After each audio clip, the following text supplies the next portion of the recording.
Okay, let's talk about Georgia's first practice of the season. Got to see a little bit of it, not a ton. Walking straight to leave, and everybody's getting ready. Look, it was. I think Kirby wanted a faster pace. I think he was. I don't blame him for being impatient.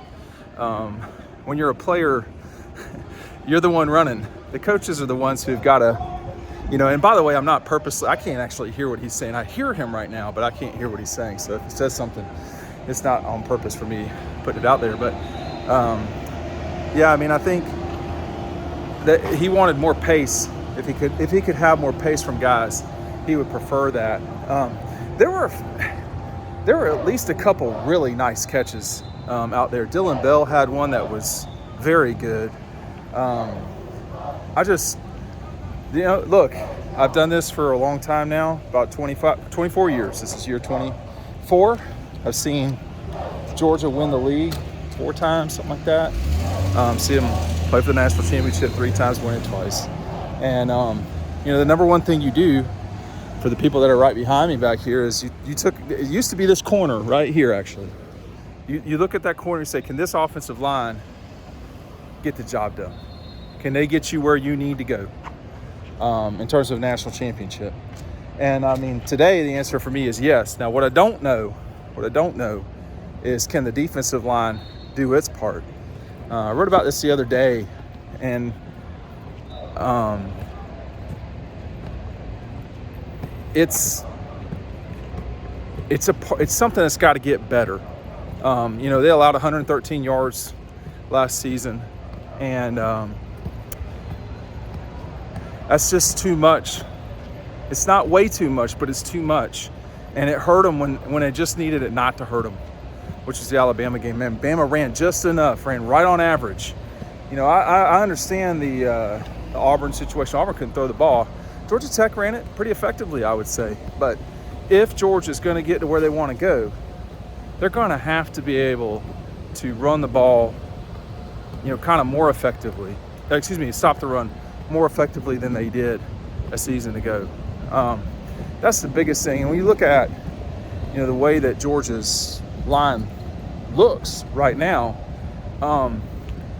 some younger guys are going to have to do their part too. We'll see how that goes. But I think, today Carson Beck looked fine. The quarterback rotation was Beck, sorry, I got so much going through my head after watching all of that. You had Beck, then you had, oh my gosh, I want to say Connor Shaw, because it's the Shaw guys that coached him. This is what happens sometimes. You forget stuff when you're walking and thinking, or lack thereof. But so it was Carson, then Gunner, then Puglisi, and then the newcomer from Arizona State. He did not have a good moment when I was watching, but it's when I was watching was, I don't know, 4 minutes, 3 to 4 minutes. It wasn't great. Bobo was all over guys. Todd Hartley was all over guys. Kirby Smart was actually not as much all over guys as when we were out there as when you just heard. Oh my gosh, I just made a mistake. See, I'm just not in my right mind. I forgot that I parked right here.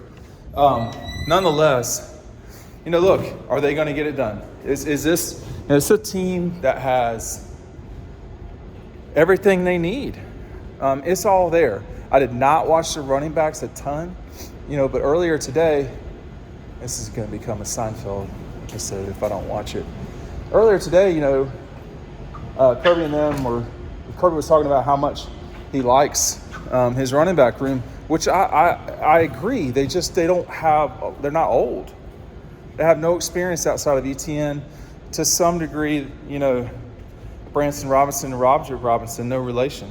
It's not, there's not a lot of,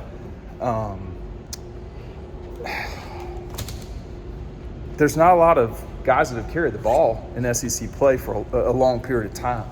So, that's not ideal. You want guys who have done it for a while.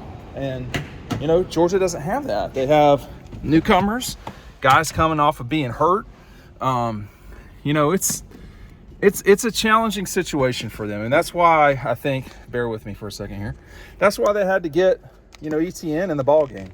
That's why, you know, I was talking with Ryan earlier, and you were talking about is ETN going to play against Clemson?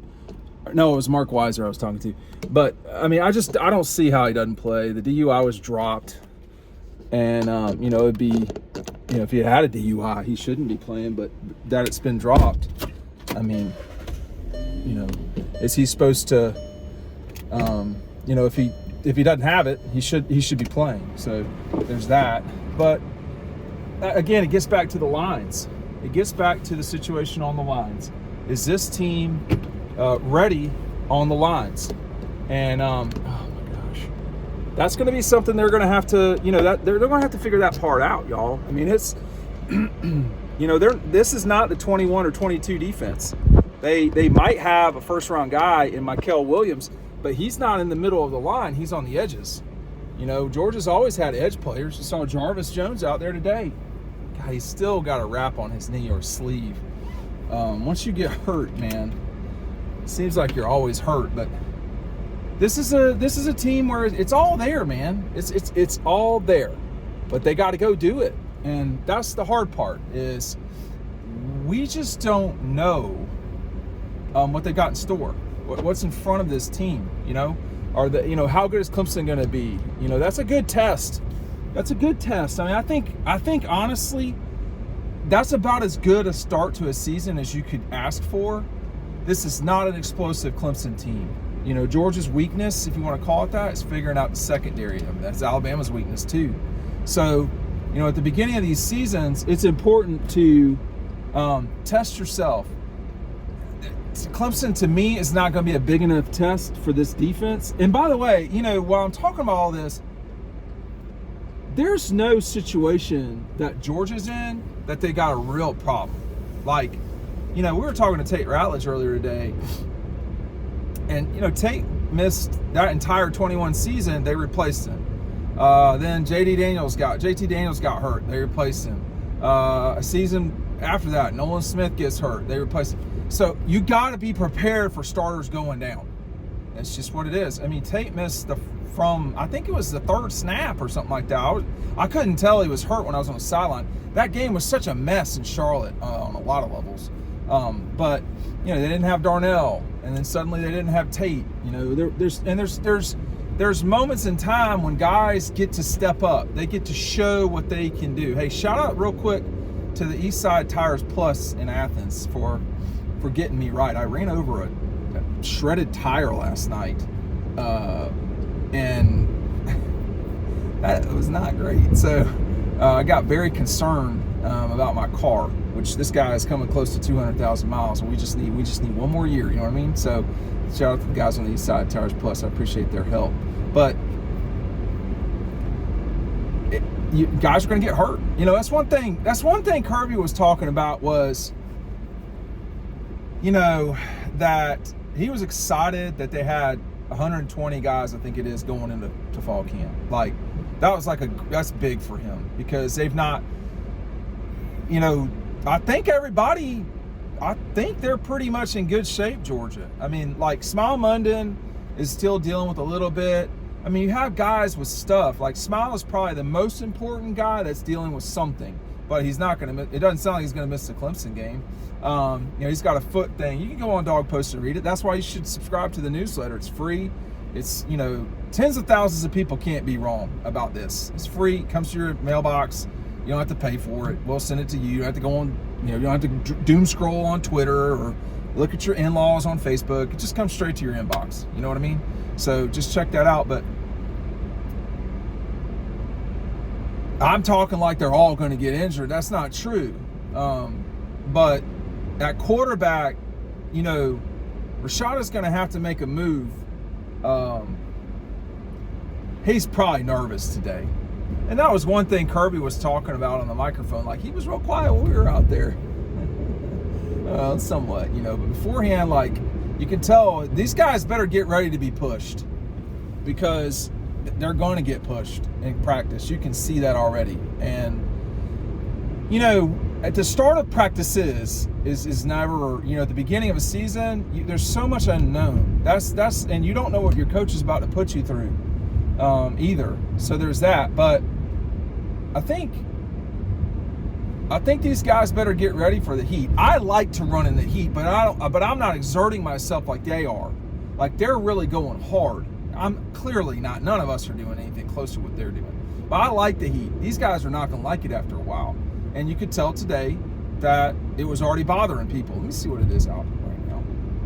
It says 99. That can't be right. So it's mid to upper 90s. And, Clemson's not that far away. They're probably going through something similar.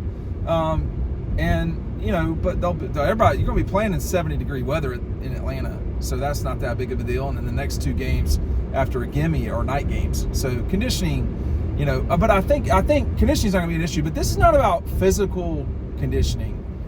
Physical conditioning should always be there for a team as deep as Georgia.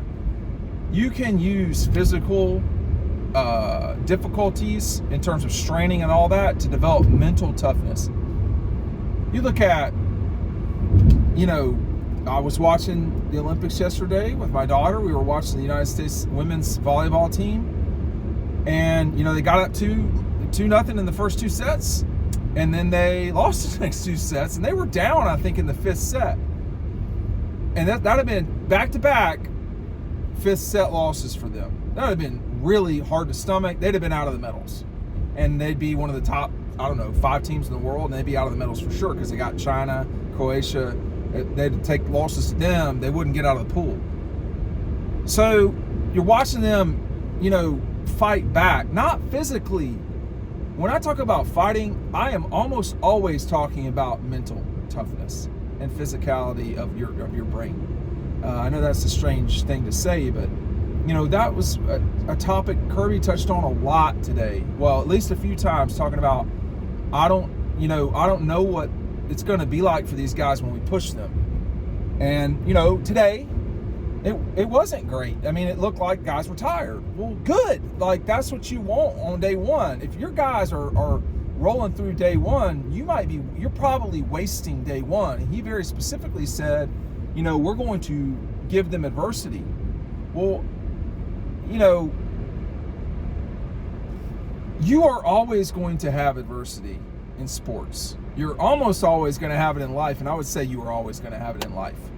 Tate was talking today about how he had football taken away from him, and that's why he loves to just go practice. He said, we're not throwing weights, we're not running. That was the worst part to me. I hated both of those things. The running was not fun at all. The weights were probably worse, but I don't know. The running was not fun. We really, really, really ran. And, but now they get to go play, and they're, the offensive line looks the part. I wouldn't be overly concerned about the offensive line's ability we can't do that. That's not going to work. Like, if you're doing construction in the street, like, we need some cones. Like, this is how people get hurt. I just had a guy almost hit me head on. Everybody would have been so disappointed that they don't get to hear from me for a while.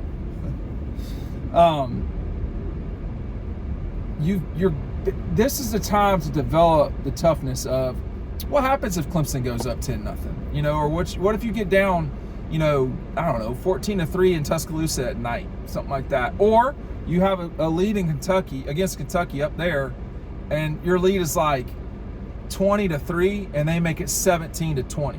Like, what's your response going to be? Are you going to freak out? Like, that's what right now is for. It's what a lot of the the day from the end of the Orange Bowl till today was about too. But today you really get to do it. And, honestly, this team should win the national championship. I don't know that they will. They should have won it this past season. Now, you're not going to win it every year, and I get that. But I do. But there are some really good teams. Ohio State, is going to be a challenge. Texas is going to be a challenge. Alabama, Ole Miss, there's plenty of problems in Georgia's way.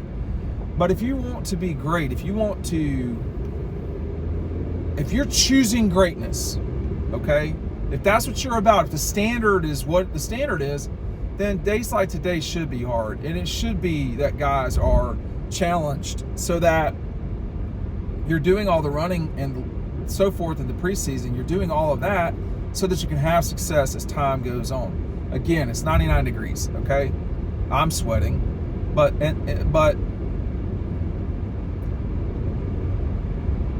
these are the moments right now. Now, again, like, we don't need to be so close to the road when we're walking. Like, we don't need to be that close to the road. It's called a sidewalk. You get to the side, okay? I like these guys. I like where they're at, but there's going to have to be some coming together. I like the fact that the beginning of the season is going to be tough for them. I mean, like, it is going to be tough, but Georgia's going to need to be ready for everything that's coming at them. And we can talk about how they're not the hunted and all that stuff. I guarantee you everybody's out to get Georgia. And, that doesn't mean you have to be hunted, but that's what's happening. People are out to get you. So it's time for this team, and I'm not saying they're not doing this. These guys, they got to be ready to party. They got to be ready to go. Day one, they can lose to Clemson. They probably won't, but they can. And there's a lot to be gained these first, before Georgia goes on the road, truly on the road, there's a lot to be gained by this sort of 45 days of practice through those first two games. The first two games, they don't really count, if you want to call it that. But when you go to Lexington, it does. And so everything in this stretch of time will get you ready for, or you will not be ready. It will be one of the two. It will either prepare you or you will not be prepared for what's coming. This team, it's going to be a long season, whether they go 17-0 or not, or whatever the new thing is. So this is going to be a long season. These guys got to be ready.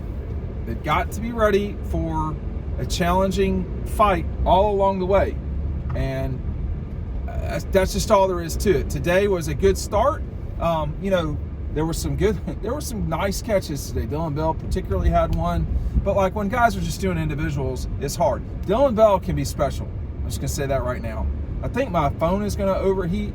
So I want to make sure everybody's checking out the newsletter. The link is down below. Make sure that you're getting all your Georgia scoop, buzz, everything. Later tonight, I will be writing an insider report with a lot more details than what I've just said to y'all.